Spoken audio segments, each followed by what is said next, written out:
order Jamie Stone to move the motion. I now move that this House consider E-petition 747234 relating to the Secretary of State's power to cancel local elections. And I might say, Mr Mundell, it is a great pleasure to serve under your, what should we say, Caledonian chairmanship. We're old friends from the past. As Chair of the Petitions Committee, I believe I do speak for all its members when I say that it is always encouraging to see such strong public engagement in our democratic system. The petition has attracted well over 150,000 signatures from right across the United Kingdom. This level of support speaks positively to me that our citizens do indeed care deeply about the timing, integrity and accountability of local elections. I would therefore like to thank the petition's creator, Dr. Chris Barnes, and all those who have taken the time to add their names. Dr. Barnes, who I had the pleasure of meeting with prior to this evening. Now, the petition calls on the government to remove the Secretary of State's statutory power to postpone or cancel scheduled local elections. These, as we know, are powers conferred on the government by the powers in Section 87 of the Local Government Act of 2000. Dr. Barnes's petition states, and I quote, "The right to vote is sacred and inalienable," close quote, and he argues that elections due to take place in May 2026 and beyond should proceed as planned. Many signatories have expressed concern that postponement risks undermining democratic accountability and public trust. Last month, the government did indeed do a U-turn on this decision. Regardless, we're here to debate the principle at the heart of the initial decision to delay these elections. Now, in its official response, the government makes clear that the relevant powers are set out in legislation passed by Parliament. The government states that such powers are used only when there is strong justification, and that any use would be subject to parliamentary scrutiny through the statutory instrument process. The government has further indicated there is no current plans to amend the legislation in question, and adds that similar powers have previously been used in limited and specific circumstances, including in the context of local government reorganisation. So therefore, the debate before us concerns not only the principle of regular elections, but also the appropriate balance between statutory flexibility and democratic certainty. Now, I would suggest that local elections are the cornerstone of representative democracy. Councillors make decisions on housing, social care, planning, transport, and a range of many other services that directly impact on daily life. And I should know, having spent a good number of years as a councillor myself. I will give way to the honourable gentleman. I thank the chairman of the committee. He's introducing this debate very well, if I might say so. I too was a local councillor in Basildon in the early 90s. Would he agree with me that it's a good thing that the government have done a reverse ferret so that we can now have local elections across the country, including in Labour-led Basildon, Labour-led South and Labour-led Thurrock, so that those people now have to face the electorate on their appalling record? I thank the honourable member for a customary incisive intervention, shall we say. Local elections surely ensure these decisions are subject to scrutiny and renewal. The expectation that electors will have an opportunity to choose their representatives at predictable intervals is surely fundamental to public confidence. Now, independent bodies have indeed emphasised this very point. The Electoral Commission has stated that scheduled elections should, as a rule, proceed as planned and only be postponed in exceptional circumstances. It is cautioned that uncertainty around election timing can undermine public confidence and create difficulties for voters, campaigners and administrators alike. Similarly, the Electoral Reform Society expressed concern to me about the democratic implications of postponements that significantly extend councillors' terms. In particular, the Electoral Reform Society has warned that where delays coincide with electoral cycles, some councillors could even serve up to 7 years without facing the electorate. Oh, that I ever had that opportunity in my own councillor career. I would argue that such extensions risk weakening accountability and should prompt careful review of the safeguards surrounding the government's postponement powers. These concerns are shared to varying degrees right across the political spectrum. My own party has argued that local elections should not be treated as administrative conveniences, and we have emphasised the importance of protecting fixed and predictable electoral timetables.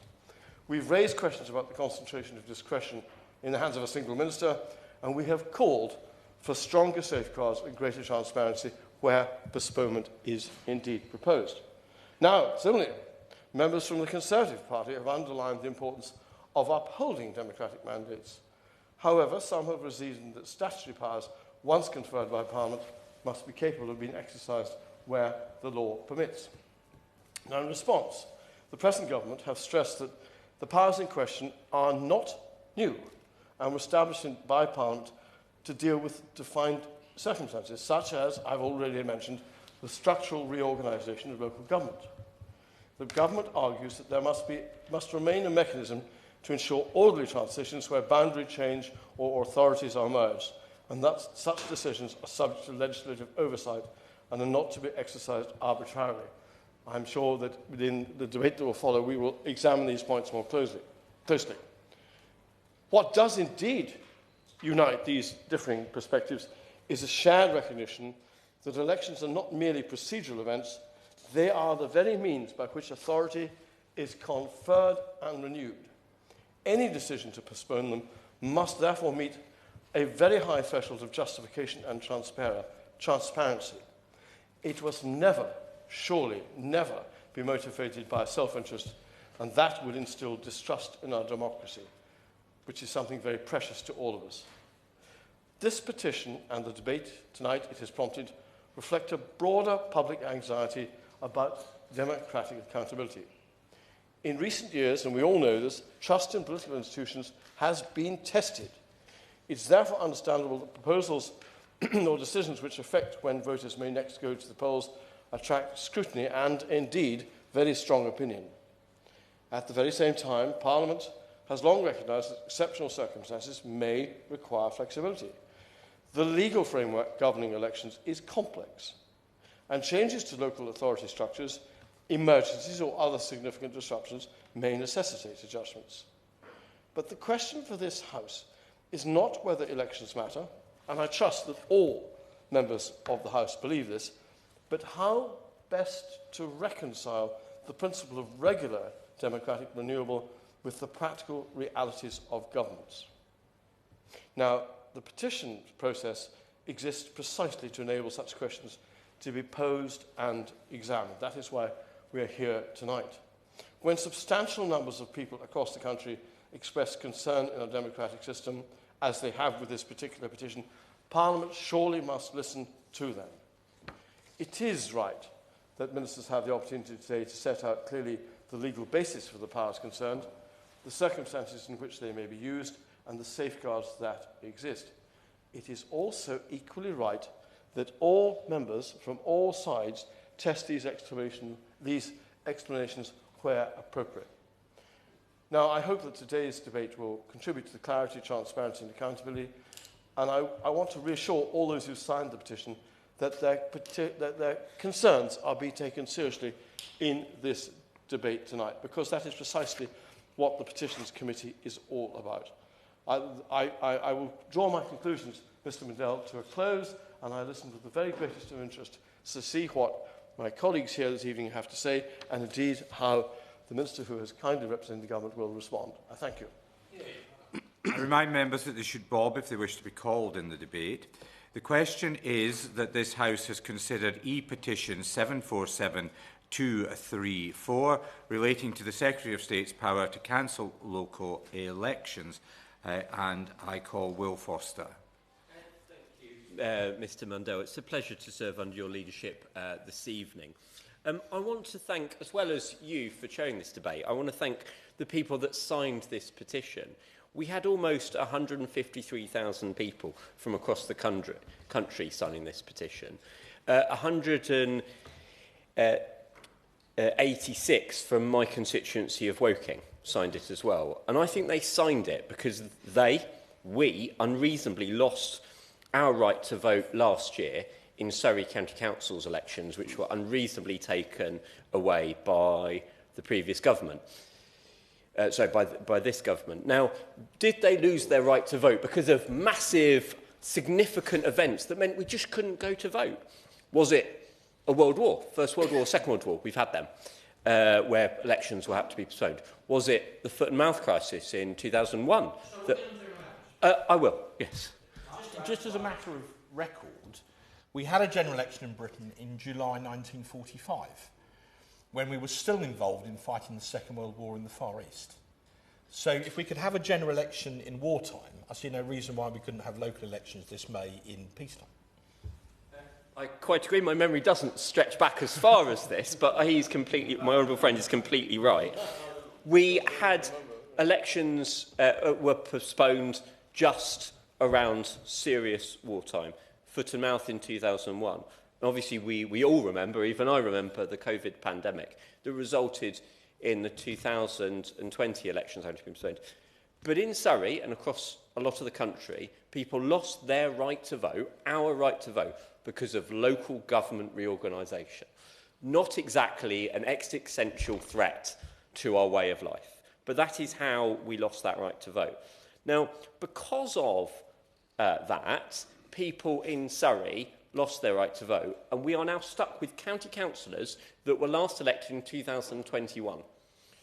The only reason why I have Conservatives representing my constituency of Woking is because they haven't been able to be voted out of office since 2021. We've had every single year since then on Woking Borough Council, the Conservatives have put up candidates and lost every single election. Yet, we are starting to create a new council for my area, West Surrey Council. This is a once-in-a-generation opportunity to give a fresh start for my area, set a council that we haven't had for 50 years.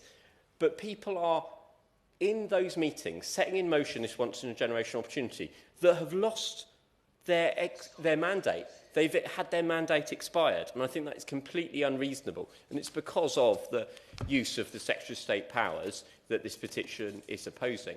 I think after the recent month, the Secretary of State probably wished he never had this power in the first place. Therefore, I will turn to my questions to the Minister. Given the government has now reversed its decision to postpone the 2026 local elections following legal advice, can the Minister confirm whether the same legal considerations applied to the 9 local council elections postponed in 2025, including Surrey County Council? Can she confirm to me and my constituents of Woking that those elections were lawfully postponed by confirming what legal advice the government has had? And finally, what material change in circumstances occurred between the decision to postpone the 2026 local elections and the subsequent decision to reverse the postponement? Because this government, Mr Mundell, has not been open and transparent with the legal advice they have received, my constituents of Woking, the 156,000 people that have signed this petition, have lost what little trust they had in government and politics. This government can start to regain that trust by publishing their legal advice and ensuring no one minister can cancel local elections in the future. Thank you. Call John Milne. Thank you, Mr Mundell, and it's a pleasure to serve under your chairmanship. I'd also like to thank all the people in my constituency of Horsham and indeed across the country for signing this petition in such numbers and with such great speed as well. Very revealing the distress that it caused. So the first question is, how do we get into this mess? The handling of the local government reorganisation process by this government has been nothing short of shambolic. Councils across the country, including my own area of Sussex, have been forced to make complex and controversial decisions at breakneck speed. LGR was not in the Labour manifesto. Such a huge change, yet it wasn't even mentioned. In Sussex, as in many places, it was obvious that councils operating under a rainbow of different political persuasions would struggle to find consensus over new boundaries and structures. But the government insisted on going ahead anyway. However, the decision to allow councils to postpone their elections was even worse. it's become very apparent that the councils who asked for delays did not do so for practical logistical reasons, but simply because they were afraid they would be dumped out of office. And that is exactly the situation at West Sussex County Council, my own council. The Conservative ruling group at West Sussex have known for some time that they would face oblivion at the next election. When offered the chance to save themselves last year with what was described as an election postponement, they reached out and grabbed it. They probably couldn't believe their luck when they were given the opportunity to cancel elections again this year, at least until the government's handbrake U-turn in the face of probable legal embarrassment. Holding elections at such short notice places great strain on council officers, especially given the pressures of ongoing unitarisation, and I really feel for the pressure that they're under. However, it is the right outcome, even if we have reached it in the worst possible way. Repeatedly denying residents the right to vote was wrong, wrong, wrong. By the time they'd finished, the Conservative group in West Sussex would have retained control for all of 7 years, far beyond the 4 years they were originally voted in for and for which they had a mandate. The government's U-turn, which means elections are back on, is tough on councillors who were recently voted in by by-elections, which were only called because of the delay. That includes 2 Lib Dems in my own constituency of Horsham. If the government had let elections go ahead when they should have done last year, then we would never have wasted money on by-elections that never needed to happen. Across the country, of the 30 councillors who asked for a delay this year, 26 were Labour, 3 Conservative and 1 Lib Dem, which was in Cheltenham. I would say in defence of Cheltenham that their position is unique because of recent ward boundary changes. All 40 councillors were only recently elected in 2024 in what was a specially timetabled election, and they are currently just 2 years into their 4-year term, or their normal 4-year term. However, they will be now forced to hold another election halfway through. I'm not surprised that the elections issue has caused such anger across the country, leading to this petition, because this is an issue about as fundamental as you can get, the right to vote.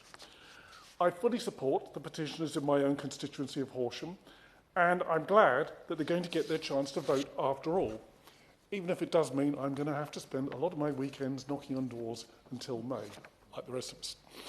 I don't doubt that the Conservatives will be swept from power in West Sussex. In the last few years, the political map of Sussex has changed beyond recognition.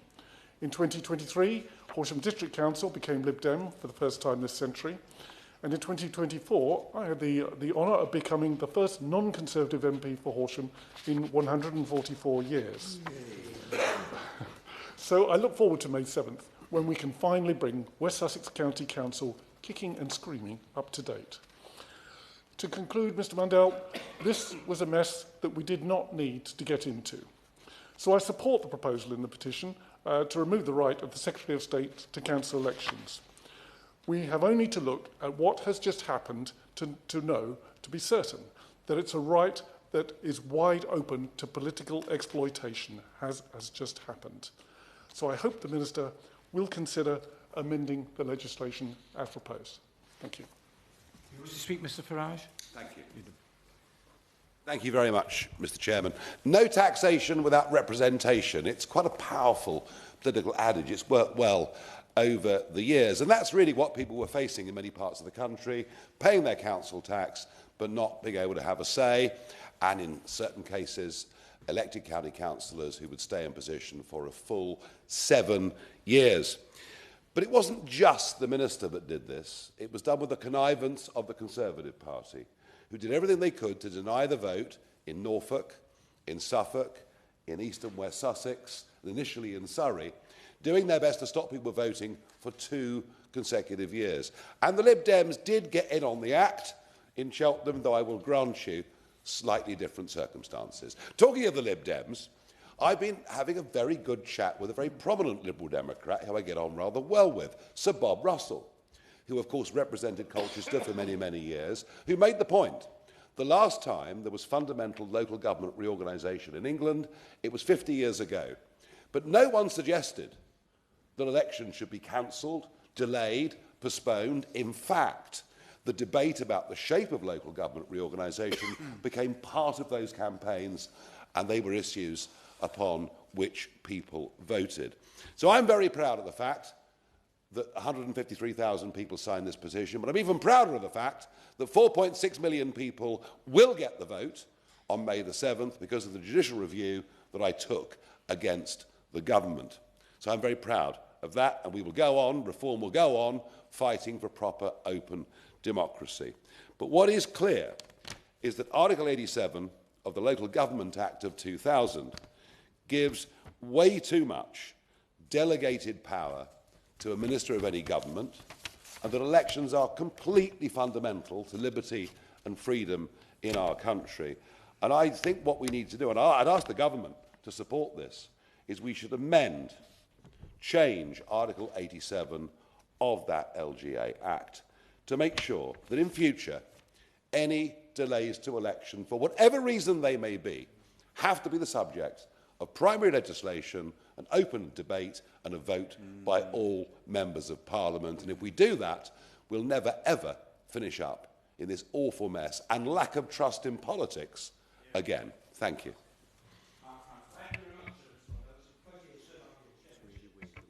I commend the chairman of the Petitions Committee for the very skillful way in which he introduced this very important topic. The government's original reason for postponing these elections was because councils were too busy with local government reform. Although in Essex we had the bizarre example that some that were involved in LGR thought they weren't too busy to have elections, and some involved in LGR, mainly Labour-led councils, thought they were too busy to have elections. Now, I served on Basildon Council in the early 1990s, when we went round this boy before. That was under John Major's premiership. And the idea then was not to have mayors, but to have one unitary system across the county. And I was involved in the negotiations between Basildon and other authorities.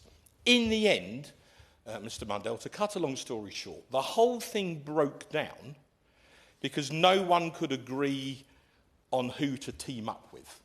There were too many old rivalries, there were too many differences between towns, and the whole thing collapsed under the weight of its own contradictions.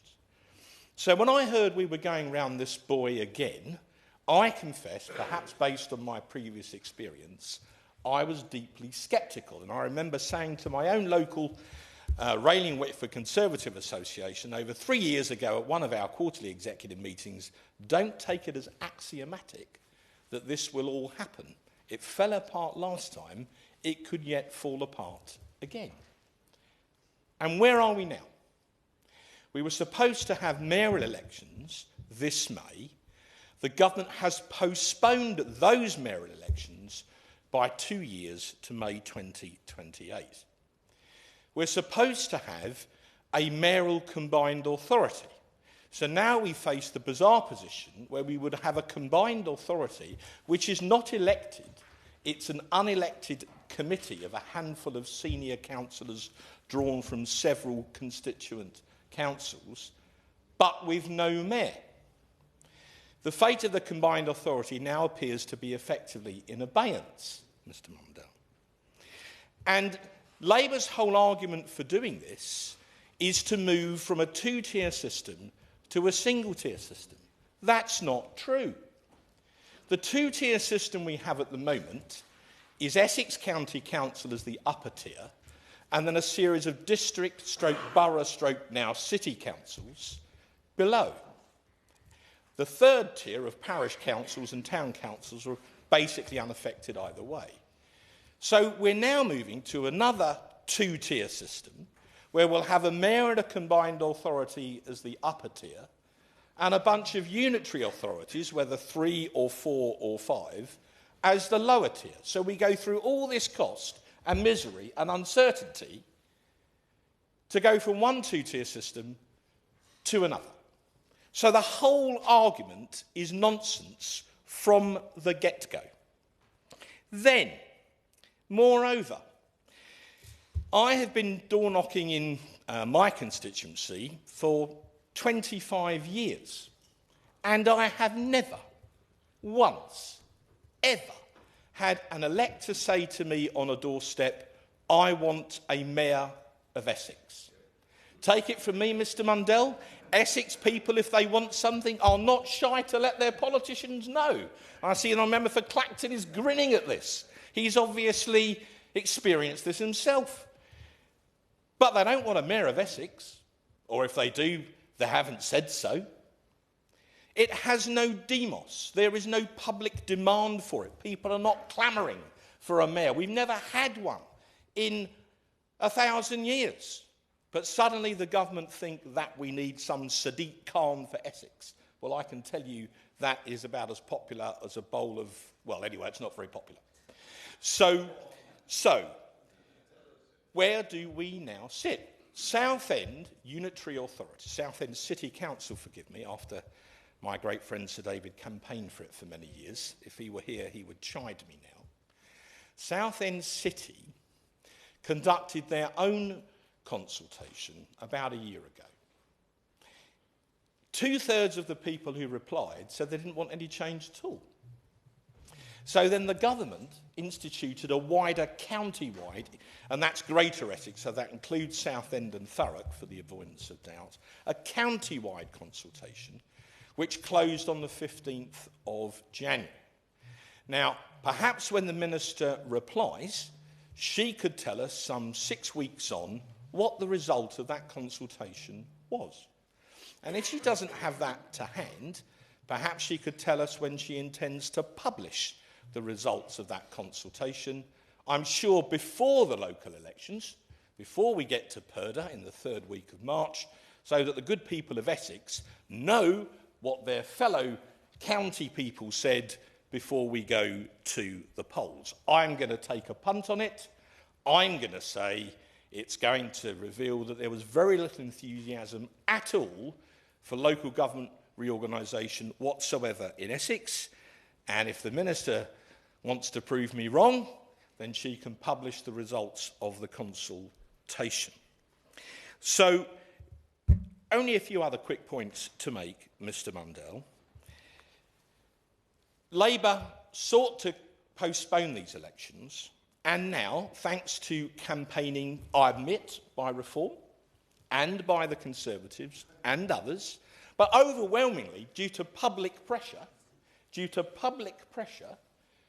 which perhaps we have both managed to articulate in our different ways, the government have given in, and now those elections are back on, and so the people in Southend and in Basildon and in Thurrock can go to the polls and can express peacefully and democratically their opinion on whether or not the Labour mob that run those 3 councils should be allowed to carry on.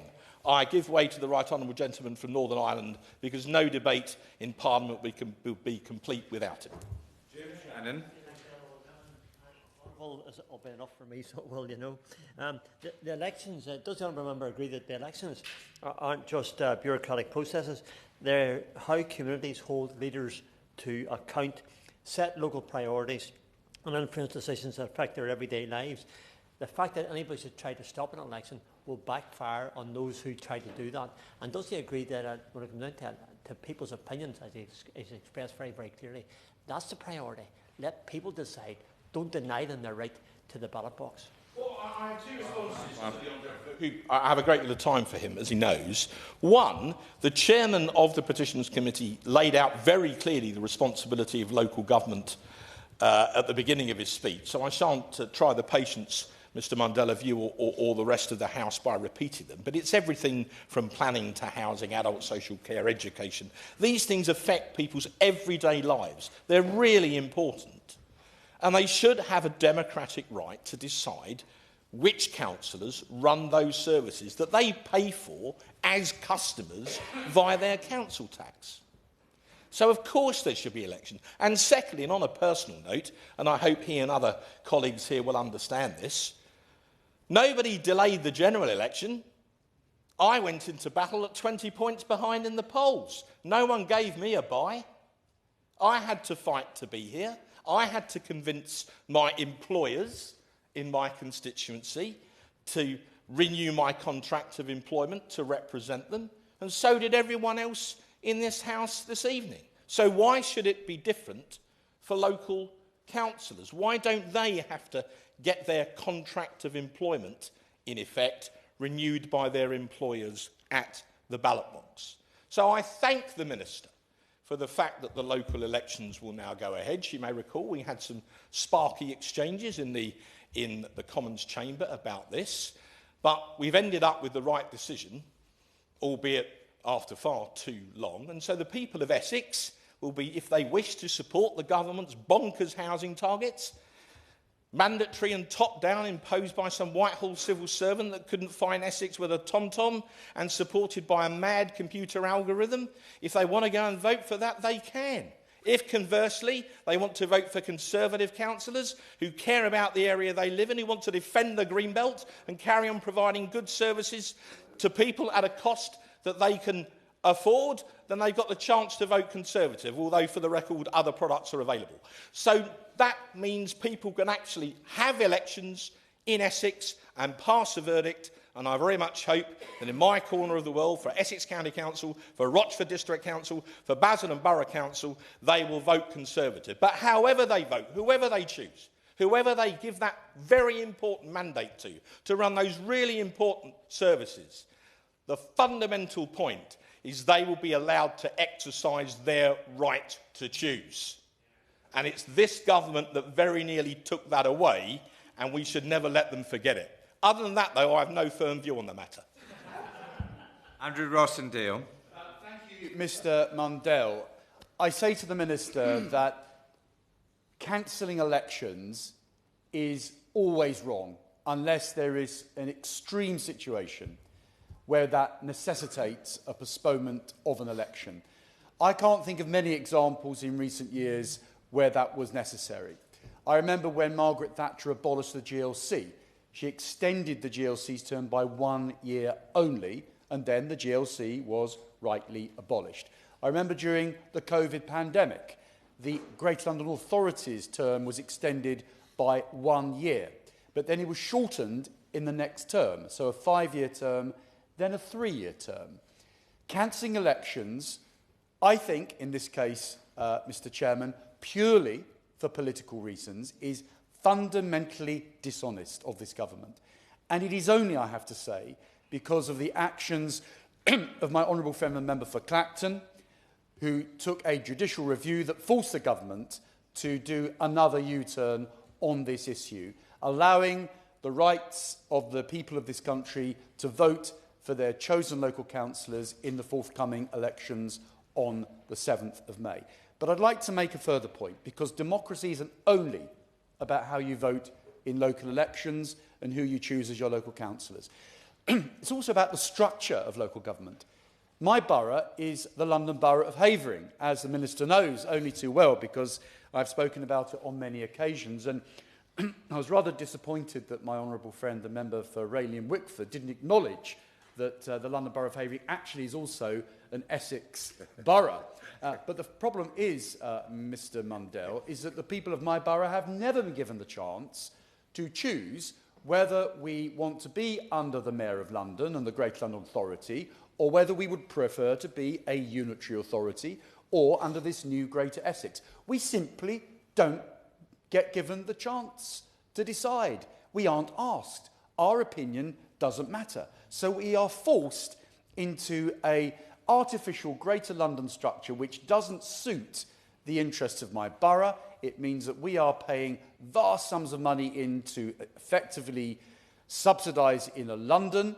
It means that things like ULEZ are imposed upon us. It means that planning is taken out of our control. So we are Londonised, becoming a concrete jungle. All these things has no democratic mandate from the people of Havering. So in postponing elections, it's really just as bad denying local people the right to choose what kind of structure they would like to be in. And I can tell you, and my honourable member friend for Clacton was in Romford outside the town hall only last week, and the popularity in my borough for a local referendum to decide to be unitary authority outside of Greater London is extremely high in my borough.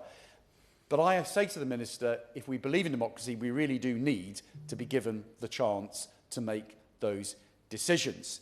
And so, the key point here, Mr. Chairman, is that we are only debating this issue, and I commend the Honourable Member for Caithness, Sutherland and Easter Ross for bringing the petition to the House. Because, frankly, it's a disgrace that we have to do this. It's a disgrace that so many people had to sign a petition purely to demand their right to vote in a democratic election on the 7th of May. And in my borough, we were voting anyway. There was no postponement in our election. We're looking forward to quite a big change in our borough, in Havering. And I think there will be a big change because people are tired of being governed by City Hall. They're being tired by being governed by a town hall that isn't really representative of the local community. And I think there will be a change, and I firmly believe it will be the first Reform UK Council in the Greater London area. And I would like to make one final point to the Honourable Member for Woking, and I agreed with everything he said, actually.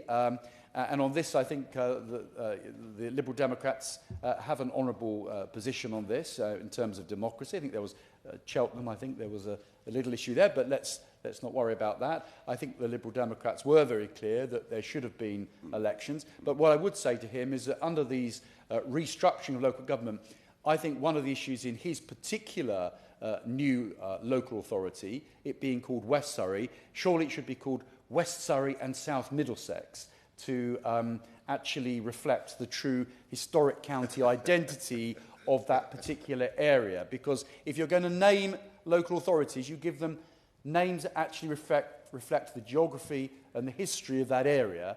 And so it's very important that that area of Middlesex is included in the name of the new unitary authority for that area. I hope he agrees with that. I'll give way, most certainly. Thank you very much for highlighting this. I have some sympathy for this. I know Liberal Democrat colleagues in Spelthorne have highlighted this issue.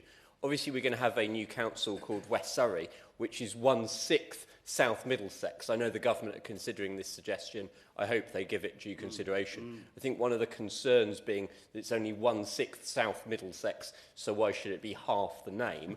However, what I would highlight, I'm more concerned with the fact that this council is going to start with over £4 billion worth of debt that it's going to inherit from the former Conservative administrations. That's my more priority rather than the name, but I do have some sympathy. Well, I'm grateful to the Honourable Gentleman. I'm glad he has sympathy with it because actually local identity matters, and giving a council a name which actually everyone feels representative by is actually very important.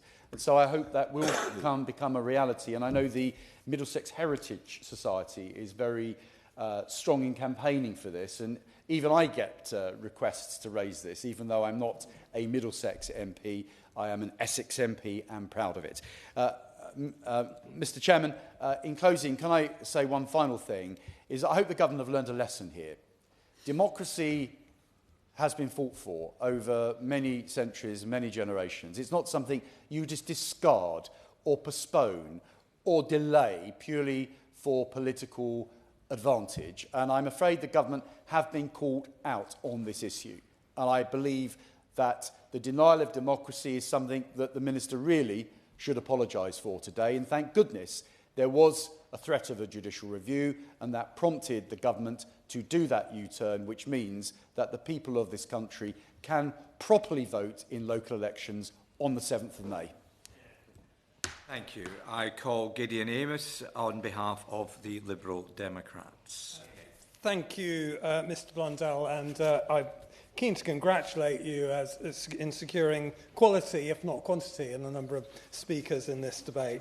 And it's a pleasure to serve with you in the chair. And I'd also thank my honourable friend, member for Caithness, Sutherland and Easter Ross, for introducing the debate, and also the 262 constituents of Taunton and Wellington who signed this petition. They're right. The Secretary of State's power to cancel elections, certainly without recourse to Parliament, should be removed. And Liberal Democrats opposed the cancelling of these elections and are opposing top-down reorganisations of councils in various places. We opposed the cancelling of the elections at the time and in Parliament. That's why we tabled both a prayer motion in the House of Commons and a fatal motion in the House of Lords, which would have stopped the government's secondary legislation that cancelled these elections. Unfortunately, the Conservatives did not support that in the House of Lords, and therefore the cancellation went ahead. By delaying elections to certain local authorities, incumbent councillors were permitted to remain in post for longer than their elected period, directly contravening, as I think another honourable member said, the democratic mandates given to them by the voters. Simply moving the goalposts and silencing millions of voters is totally unacceptable and a subversion of the democratic process, Mr Blundell. The public deserves to know how such an obviously undemocratic plan was allowed to get so far. So even though the government have said they won't provide it, we are going to repeat, as Liberal Democrats, our call to see the full legal and other advice the government relied upon, so the public can see exactly how this plan came to fruition. But it's not just this government, Mr Blundell. In 2021, in May, 5,000 councillor elections went ahead, but not the elections which the Conservative government cancelled in Cumbria, Carlisle, South Lakeland and Somerset. Hundreds of elections to council seats were cancelled, again because of often unpopular top-down reorganisations. What the Conservatives began, this government has continued with an unwanted top-down reorganisation of many council areas. As I say, it wasn't just Cumbria and Carlisle, it was my own area of the county of Somerset. But in Somerset, the Conservatives took it to extremes, Mr Blundell. The 2021 election delay to facilitate the unwanted Somerset-wide unitarisation was being discussed by ministers with the then Conservative leader, whilst the Conservatives' previous merger of two Somerset district councils was barely a year old.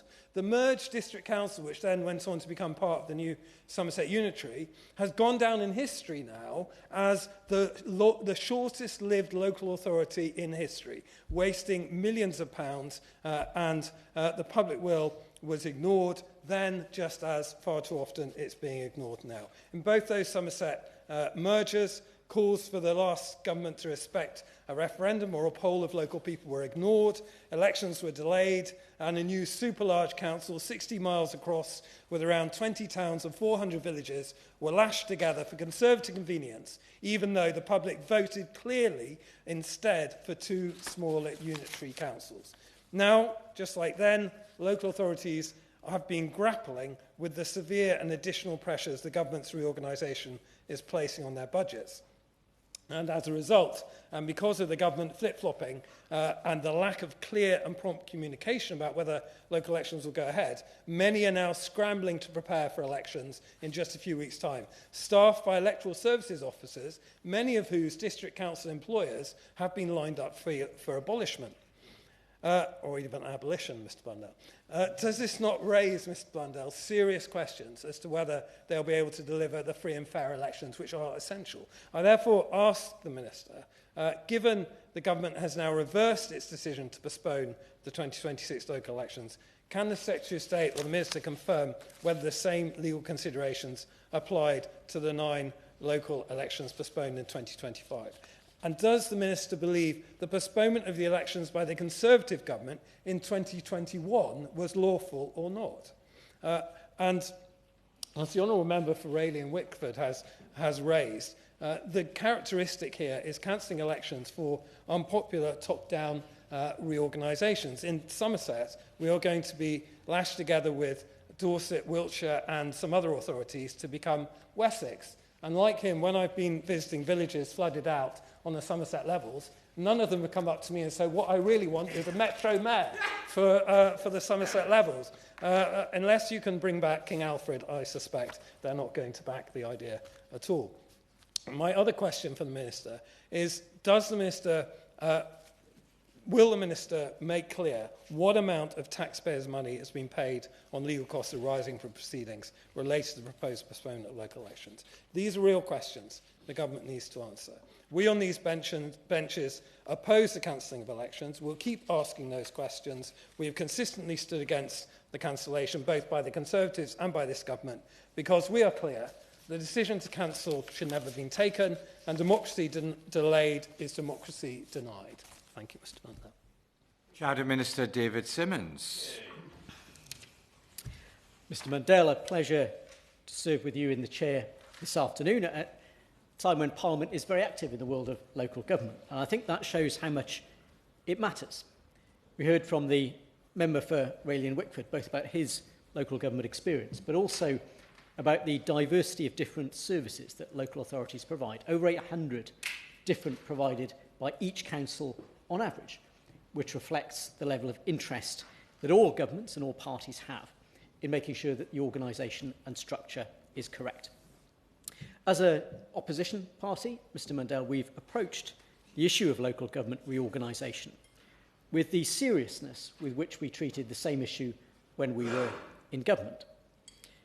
But where we are this evening in looking at this petition, and where we've been in recent weeks, is fairly and squarely a mess of this government's making. And I think we need to reflect that when in government, we undertook, as the member for Rayleigh and Wickford described, a number of reorganisations of local authorities, in each case committing that elections would never be deferred for more than a 12-month period, and they never were. And there are good grounds for saying to our constituents, why spend millions of taxpayers' money electing councillors to an authority that you are about to abolish? Better instead to have the elections for the successor authorities. And at the outset of this process, the government said to all of those areas, and if we reflect on the former minister's reports, which are well listed in Hansard, we saw a very clear devolution priority programme in which those councils were told, you're going to be abolished, the government will bring forward that legislation, elections will go ahead for new unitary authorities or new mayors in your local area. So democracy will not be denied. You are engaging with this process in good faith. The voters will have their say, but what we're not going to do is elect people to councils that are about to be abolished. And the reason why we're in this position today is because the government has signally failed to deliver on its devolution priority programme. Just one of those local authority areas, Surrey, has achieved the status of getting its new unitary authorities approved by Parliament. Just one, 18 months into a process which the government has described as a flagship programme. And when we reflect on the process that Parliament has followed, at the outset of this, the former minister brought to a delegated legislation committee in March 2025 proposals that there would be the postponement of the elections in all of the devolution priority programme areas. The Conservative Party, the membership on that committee, voted against those proposals. And we did so because we weren't convinced by what the minister was setting out about the deliverability of the underlying devolution priority programme. And we have been proved to be correct. And we made the argument that in a situation where the government was clear that these authorities were going to be abolished, but had yet to bring forward any clear programme for the creation of the new mayors, had yet to pass the legislation in the English Devolution and Communities Bill that would set up the framework for that, to be cancelling elections was not a responsible thing to do. Nonetheless, the government, despite those warnings from the Conservative opposition, pressed ahead. Following that, of course, there was a reshuffle in government. But at this point, Mr. Mandel, I think it's the committee's value to the committee to reflect on the Gould principle, something which underlies decision-making, which says that when there are to be this nature of cancellations, a minimum of 6 months' notice is normally provided. And clearly, putting elections off for 12 months in authorities that at the end of that period were simply going to be 12 months closer to their abolition creates huge uncertainty for local voters. And when we look at the frequent urgent questions, the opportunities we've used in Hansard through departmental questions and through opposition day debates to raise this issue, it's clear that we've been seeking to hold the government to account. And I reflect, for example, that I was told in response to an urgent question in December that, to quote from Hansard, the government's intention is that all the elections scheduled for next May will go ahead next May. That's in the official report from November 2025.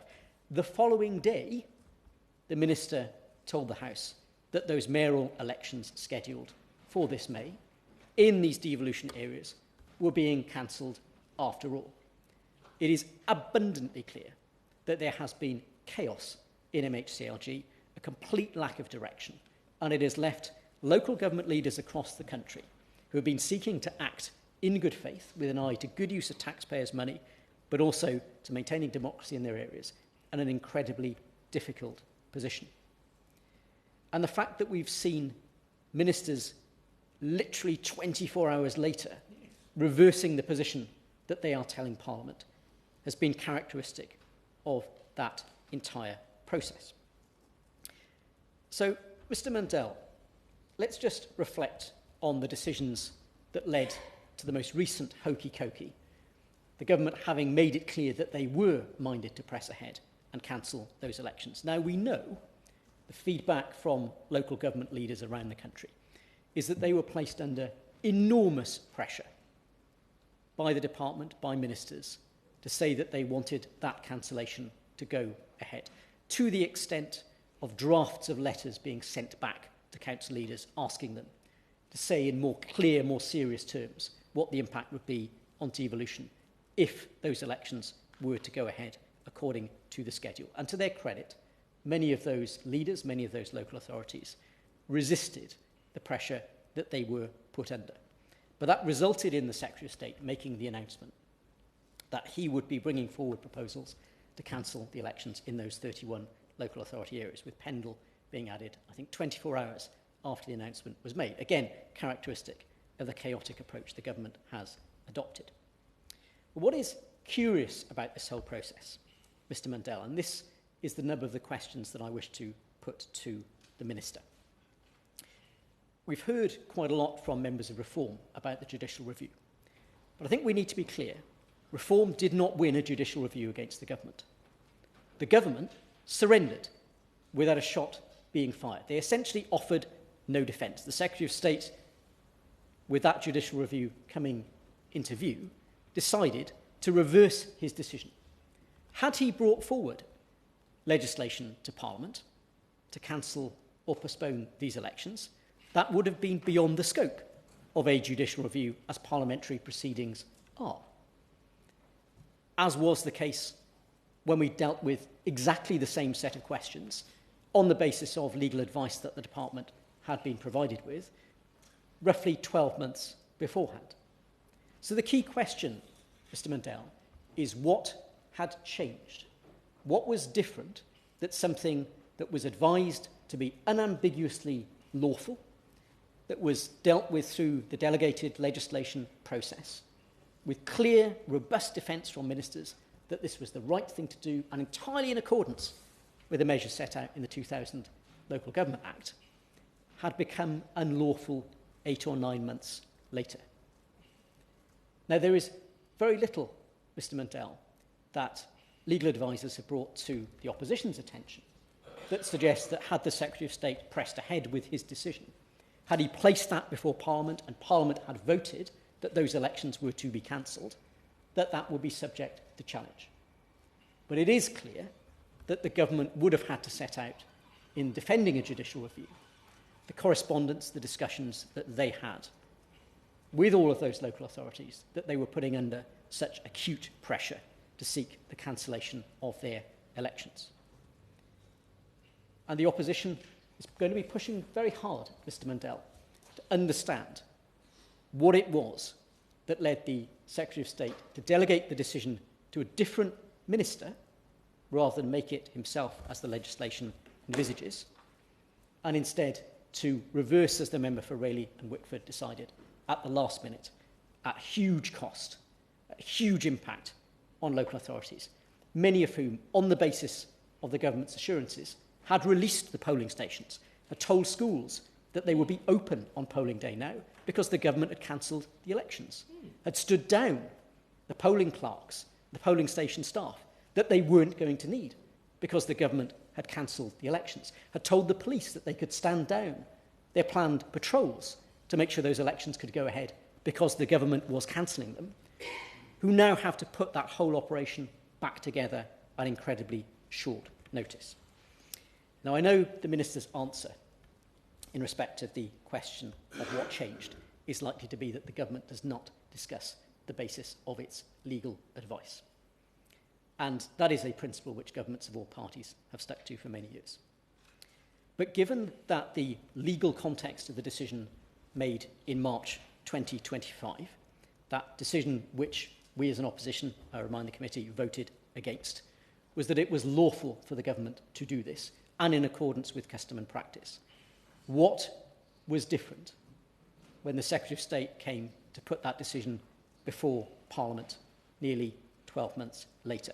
What had changed, other than the grave concern of many Labour council leaders that they were facing a drubbing at the polls, that would have led the Secretary of State to make the decision not to press forward, as he had indicated he would in his own judgment, with asking Parliament to agree through the legislative process that election cancellation?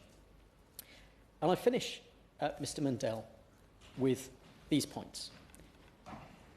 In response to the understandable fury of many of those local leaders at the mess that they've been left with, the Secretary of State rather hastily announced £63 million of additional, as was described, capacity grant.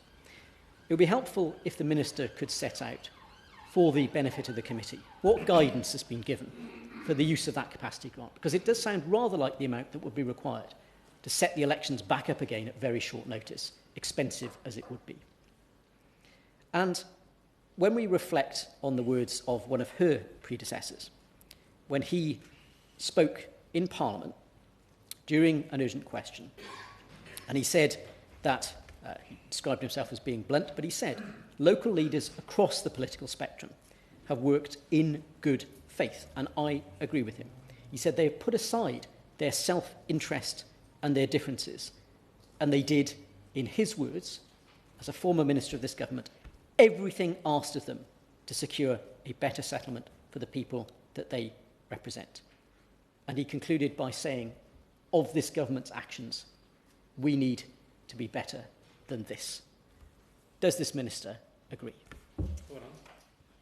And I call Minister Alison McGovern. Thank you, Mr Mundell. It is a pleasure, as ever, to serve under your chairmanship. And I would like to thank the member for Caithness, Sutherland and Easter Ross for leading this debate, and to thank all members of the House who have contributed to this important debate. I would also like to thank Mr Mundell, the more than 100,000 people who signed the petition that has brought us here today. Their engagement, as members have said, reflects the strength of feeling about local democracy, the future of local councils and the changes needed to get better public services and stronger economic growth across England. Mr Mundell, 20 years ago this year, I stood to be a local councillor, standing for election for the first time. And I remember it as a humbling and important experience. And I share the views of all members about the foundational nature of democracy. I also grew up in the Wirral, and 52 years ago, we had quite a number of councils on the Wirral, and it was Cheshire. But when I was born, we had a unitary council, and I was born in Merseyside. And now we're part of the Liverpool City region with a Metro Mayor. So I am aware of how change can affect areas personally. And I would just say to the member for Raleigh about whether or not people demand mayors. He makes a reasonable point in that most people are focused on the bread and butter. But I would only say, in my experience, with having had a mayor for some years, the people I represent have felt and seen the benefit of that. So I would just say to him, watch this space.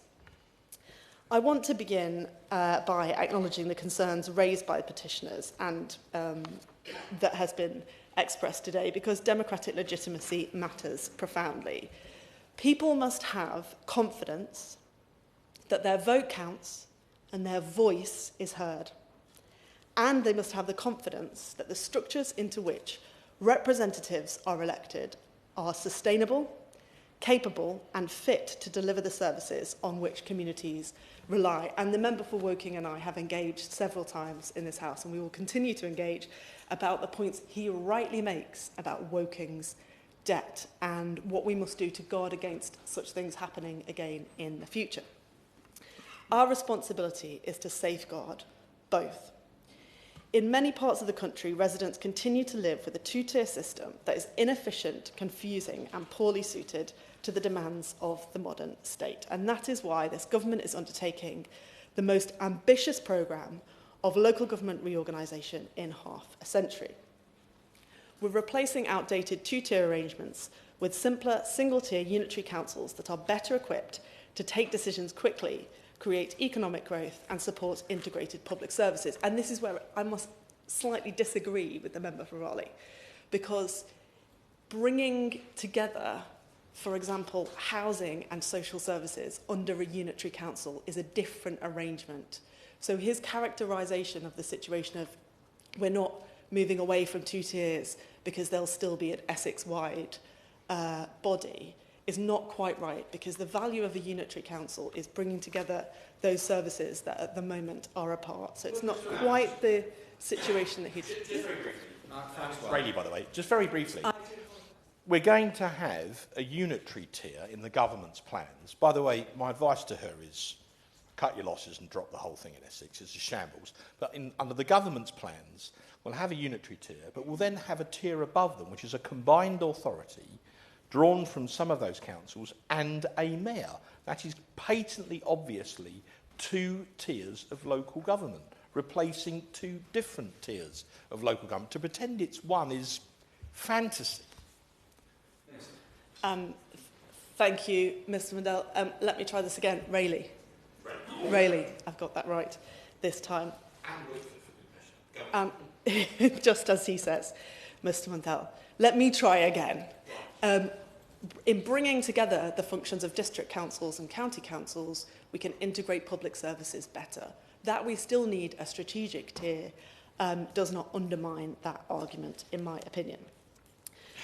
And that's why I would say with one council responsible for growth, decisions can be taken faster, opportunities can be seized more confidently, and investment aligned behind a coherent long-term vision. This is not a bureaucratic exercise. As I just said to the Honourable Member for Rayleigh, when housing, public health, children's services, adult social care and planning sit within a single organisation, the public benefits. Support services can work around the whole person, not just the element of their life that happens to fall within a particular tier of government. Nearly a third of England's population live in areas where responsibility for services is split between two councils, and residents tell us they struggle to know which council is responsible for what. As I've said previously, one county council recorded more than 140,000 incidents of residents contacting the wrong authority when trying to get help. And that's not the public's failure, it's a failure of the system designed for a different era. Two-tier government is significantly more expensive than it needs to be, and across the country, taxpayers fund duplicate political and managerial structures. Two sets of councillors, two leadership teams, two finance functions, two planning departments, and often different electoral cycles, and these inefficiencies waste tens of millions of pounds each year. That money should be directed to social care, children's services, housing, and to neighbourhoods. And the petition before us today focuses on one specific aspect of this broader change programme: the powers available to ministers to make changes to the timing of local elections in areas undergoing reorganisation. And as colleagues know, the Secretary of State originally concluded, based on extensive representations from councils, that postponement would release essential capacity in 30 areas where councils set out detailed concerns about their ability to deliver complex structural change alongside running full elections.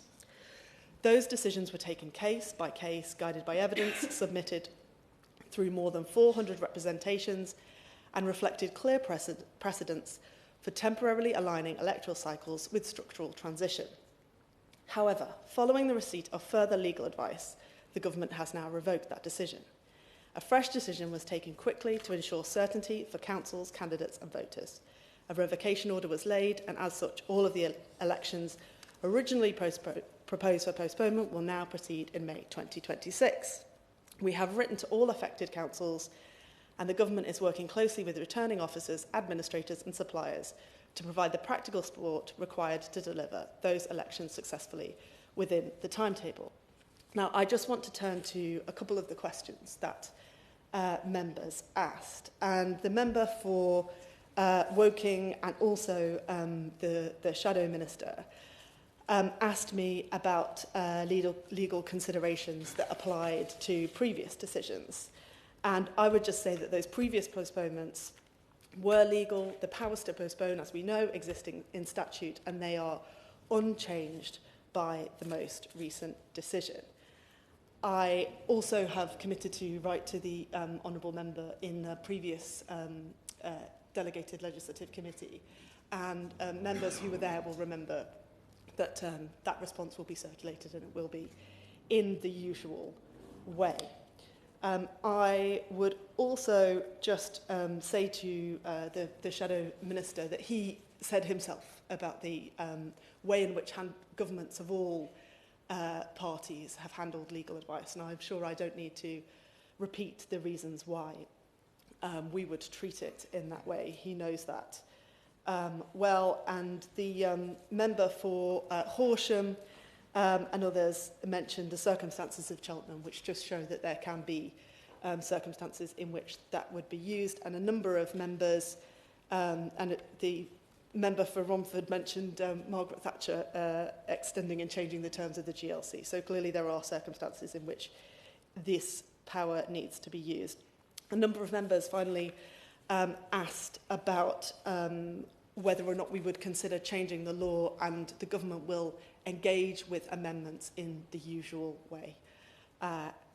We recognise, of course, the reversal of this decision places additional pressures on councils in reorganisation areas, and as has been mentioned, the Secretary of State announced last week up to 63 million in capacity funding on top of 7.6 million already provided to support councils to deliver reorganisation effectively, and we're in touch with councils directly about those resources.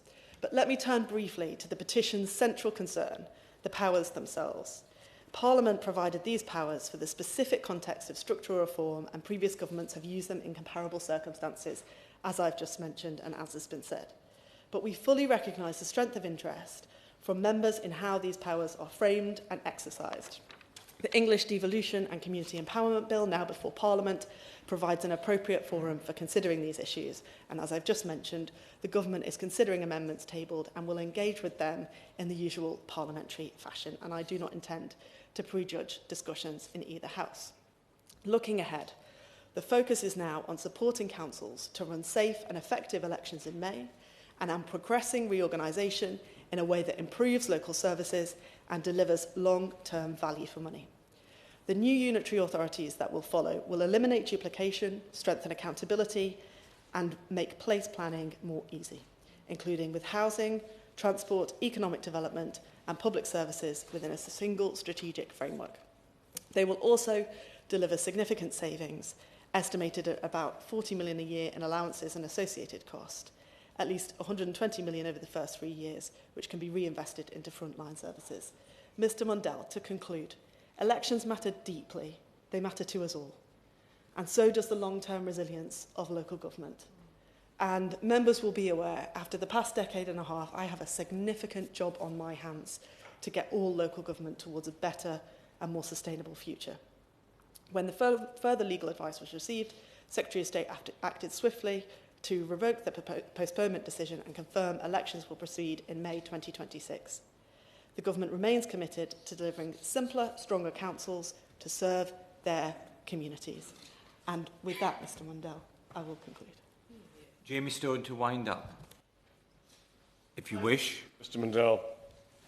As you know, Mr. Mundell, I am somewhat long in the tooth, as we say, north of the border, and I was just doing a wee sum here on a little bit of paper. I have contested in my life 11 elections. And I would say that my wife and my children don't always greet the prospect of another election with huge enthusiasm. But I know what I'm talking about. And I might also say that it seems slightly surreal to me to have once upon a time, all those years ago, talking at great length in Dingwall about dog poo in some of the towns and villages of the Highlands, and to find myself here actually having introduced a debate about local government elections. It seems to me that the contributions have been very, very helpful this evening, and the Minister in her reply displays, I believe, a certain knowledge of local government, which is a comfort, because not everyone understands the whys and wherefores. I want to make two comments. The first one is that I made in my own contribution a reference to changes being referred to statutory instruments. And I would argue, but I think this is for another day, that the supervision of statutory instruments, the examination of statutory instruments, is something that we perhaps could do a little bit better in this place. But that is not for today. And the Honourable Member for Romford talked about what constituencies should not or should be called. If I wanted to be pedantic, I could insist my constituencies called Caithness, Easter Ross, Wester Ross, the Black Isle and the northern parts of Inverness, but we won't go that way. I want to thank all the people who signed the petition.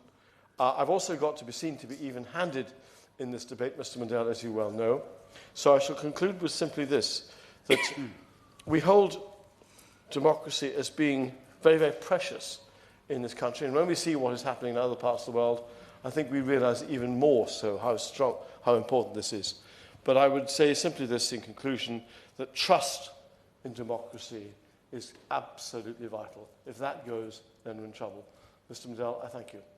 The question is that this House has considered E-petition 747234 relating to the Secretary of State's power to cancel local elections. As many as are of that opinion say aye. Of the contrary, no. I think the ayes have it, the ayes have it. Order, order. The sitting stands adjourned.